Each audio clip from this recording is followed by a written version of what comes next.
Հարցս պարոն Վարդևանյանի վերաբերյալ չէ, պարոն Վարդևանյանին վերաբերող հարցերը իրեն կուղենք։ Պարոն Աբրահամյան, ձեր խմբակցության ղեկավարը, դուք անդամները 5 օր շարունակ խուսափում են անդրադառնալ այս հարցին եւ հաշվի առնելով, որ սա առաջին հնարավորությունն է ուղիղ ձեր խմբակցության ներկայացուցիչներից որևէ մեկին հարց ուղղել, ես ուզում եմ, որ դուք ներկայացնեք ձեր դիրքորոշումը ձեր խմբակցության անդամ Էդգար Ղազարյանի սակրավորների վերաբերյալ արված հայտարարության, ես կհիշեցնեմ, թե ինչ է ասել Էդգար Ղազարյանը, արդեն երկրորդ դեպքն է, որ հայ սակրավորը պայթում է հայ զինվորի կողմից տեղադրված ականի վրա ՀՀ ինքնիշխան տարածքում, մաղթում ենք, որ դա վերաբերվի բոլորին, ինչքան հայ սակրավոր կմտնի ականապատ դաշտ, ցանկանում ենք, որ այնտեղից դուրս բերվի նրա մարմինը կամ վիրավոր մարմինը։ Պարոն Աբրահամյան, դուք ողջունում եք այս հայտարարությունը, դատապարտում եք այս հայտարարությունը, դուք պատասխանատու եք որպես քաղաքական թիմ այս հայտարարության համար, որն է ձեր դիրքորոշումը եւ արդյոք այս հայտարարությունը հաշվի առվել, երբ պարոն Ղազարյանը ներառվել է ձեր համապետական նախընտրական ցուցակում։ Շնորհակալություն։ Շնորհակալություն հարցի համար, պարոն Խանդանյան, ես չգիտեմ երեք դահլիճում ներկա եք թե ոչ, պարոն Էդգար Ղազարյանը իր ելույթում նշեց, որ տվյալ հարցի առնչությամբ տվյալ հարցը հնչել է մինչև պարոն Էդգար Ղազարյանի ուժեղ Հայաստան կուսակցության անդամ դաշինքի կազմ ներառվելը, ինչ վերաբերում է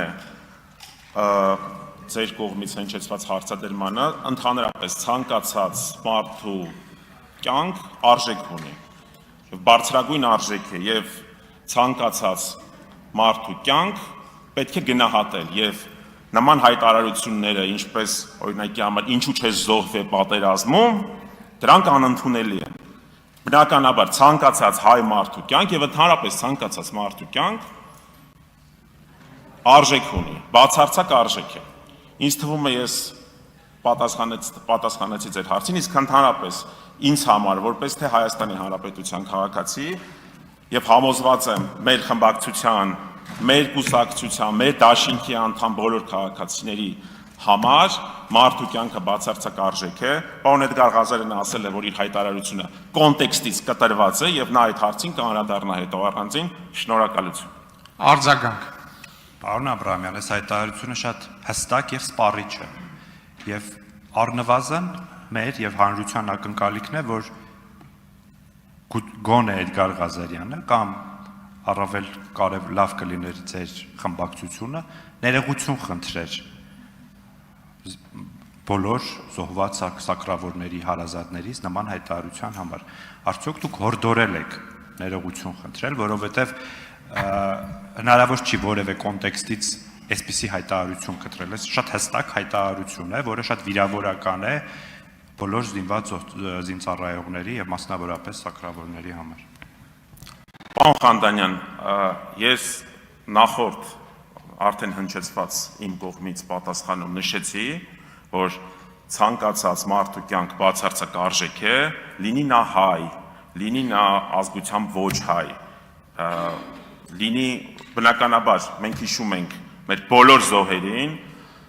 ապրիլյան 44-օրյա պատերազմում, 2023 թվականի Արցախի բռնի տեղահանման, Արցախահայերի տեղահանման ժամանակաշրջանում բոլոր զոհերին հիշում ենք։ Հիշում ենք նաև ժամանակագրությունը այդ ամեն ինչի։ Եվ պարոն Էդգար Ղազարյանը արդեն ասել է, որ այս հարցին առանձին անդրադառնալու է։ Ինչ վերաբերում է ներողություն խնդրելուն, այսպես ասեմ, մենք էլ ենք սպասում, որ բազմաթիվ հայտարարությունների եւ տեղի ունեցածի համար որոշ քաղաքական գործիչներ ոչ միայն ներողություն կխնդրեն, այլ նաեւ կկրեն քաղաքական պատասխանատվություն, հրաժարական կներկայացնեն եւ կհեռանան քաղաքականությունից։ Շնորհակալություն։